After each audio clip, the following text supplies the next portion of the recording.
no jobs, there'll be no income, GDP bende dhi duogo piny. Abena nitigi midament. Kabedo kanyo. Kendo video ni okenda wacho ni borrow from the pension funds, which is it's a good idea. But the only problem is you cannot determine the rate. Okenda ka kendo wacho nango no giboro at a lower rate.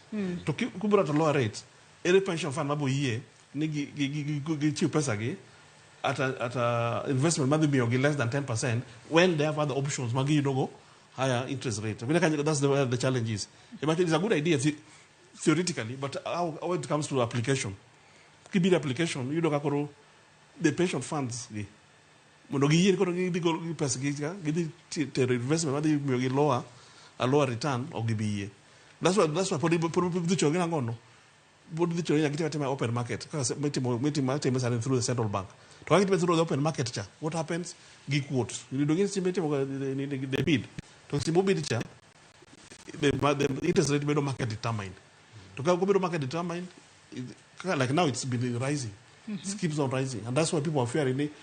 While the government to borrow from local market, when they go Eurobond, the interest rate when they give the euro was going to be very, very high.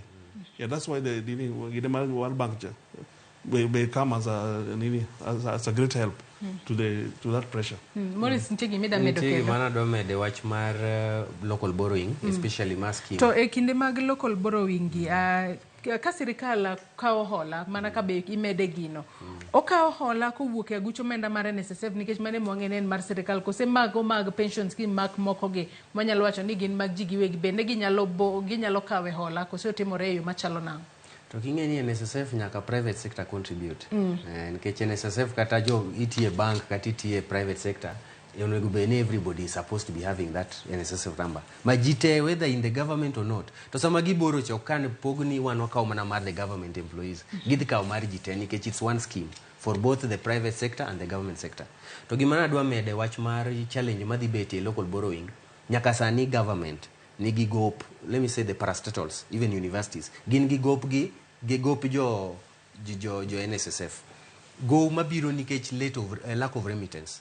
Gimatimre in, let's say, salary, like a parastatal, let's say a university, doing any staff, manyaka gi pay their fees. To deductions mar NSF gin magi deduct from the salary. Kauno beni chuli 1,000 shillings as a salary, to gingado 200 machon, nyiso ni di mi 9,800. Mono beni mi 9,800. 200 shillings ni onego bedi ni ka gise consolidate mar the staff te to gitero ni NSSF. Pesa ni ntie jo companies moko parastatals mosebedo kok tere. Already gin gigo kata kapok idhi alone nikech remittance poko bedo remitted. To gimi ok gi remit en ni giongo pesa.